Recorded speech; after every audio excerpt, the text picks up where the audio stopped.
আগামীকাল 12ই ফেব্রুয়ারি ত্রয়োদশ জাতীয় সংসদ নির্বাচন অনুষ্ঠিত হতে যাচ্ছে। সারা দেশের ন্যায় রাজবাড়ীতেও দুইটি আসনে নির্বাচন অনুষ্ঠিত হবে, রাজবাড়ী 1 এবং রাজবাড়ী 2। এরই মধ্যে নির্বাচনের সব ধরনের প্রস্তুতি গ্রহণ করেছে নির্বাচন কমিশন ও রাজবাড়ীর জেলা প্রশাসন। আজকে সকালে আমরা দেখেছি রাজবাড়ীর জেলা স্টেডিয়াম থেকে এরই মধ্যে কিন্তু প্রস্তুতি গ্রহণ করা হয়েছে। এই স্থানটি থেকেই কিন্তু জেলার আর প্রতিটি ভোট কেন্দ্রের যে নির্বাচনী সরঞ্জাম রয়েছে সেই নির্বাচনী সরঞ্জামটি কেন্দ্রে কেন্দ্রে কিন্তু পৌঁছে দেওয়া হবে।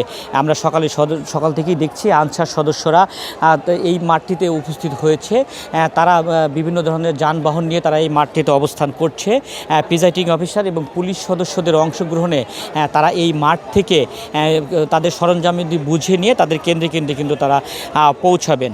আপনাদের অবগতির জন্য জানিয়ে রাখা দরকার, রাজবাড়ীর দুটি সংসদীয় আসনে মোট 13 জন প্রার্থী, বিএনপি জামায়াত সহ মোট 13 জন প্রার্থী তাদের প্রতিদ্বন্দ্বিতা করছেন। ভালো মানের রডের থেকেও 12% অধিক শক্তিশালী। আকিজ ইস্পাত, কমিটেড টু কোয়ালিটি।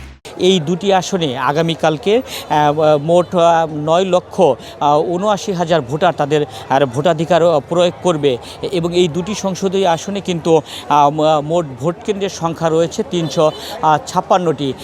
এরই মধ্যে কিন্তু প্রশাসন আমরা দেখেছি 247টি ভোট কেন্দ্রকে ঝুঁকিপূর্ণ বা অধিক গুরুত্বপূর্ণ কেন্দ্র হিসেবে তারা কিন্তু ঘোষণা করেছে।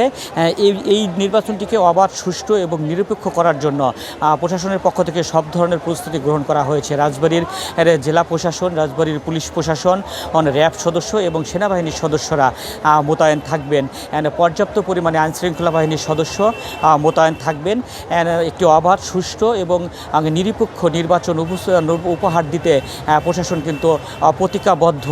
তবে আগামীকালকে যে ভোট উৎসবটি হচ্ছে আমরা এরই মধ্যে দেখেছি এই রাজবাড়ির যারা বাসিন্দা, যারা দূর দূরান্তে যারা বিভিন্ন ধরনের কর্মের সাথে জড়িত, যারা চাকুরি করেন, তারা কিন্তু গতকালকে থেকে কিন্তু ভোট দেওয়ার জন্য রাজবাড়িতে কিন্তু আসতে শুরু করেছে। গতকালকে আমরা দেখেছি দৌলতদিয়ার আর লঞ্চঘাট, ফেরিঘাটে কিন্তু উপচে পড়া ভিড় ছিল, আর ট্রেনেও যাত্রীদের কিন্তু উপস্থিতি বেশ ছিল।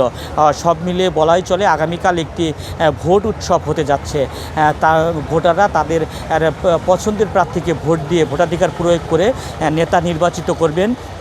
এবং এই অঞ্চলের যারা ভোটার রয়েছে, ভোটারদের সাথেও আমাদের কথা হয়েছে। ভোটাররা বলছেন যে তারা এমন একজন ব্যক্তিকেই তারা আসলে ভোট দিতে চান যারা তাকে সুখে দুঃখে পাশে পাবেন, এলাকার উন্নয়নে ভূমিকা রাখবে, এমন একজন ব্যক্তিকে তারা ভোট দিয়ে আগামীকালকে নির্বাচিত করবেন। পাশাপাশি রাজবাড়ী জেলা রিটার্নিং কর্মকর্তা ও জেলা প্রশাসক সুলতানা আক্তারের সাথে কথা হয়েছে। সুলতানা আক্তার আমাকে জানিয়েছেন এরই মধ্যে সুষ্ঠু নির্বাচন করার জন্য সব ধরনের প্রস্তুতি তারা গ্রহণ করেছে।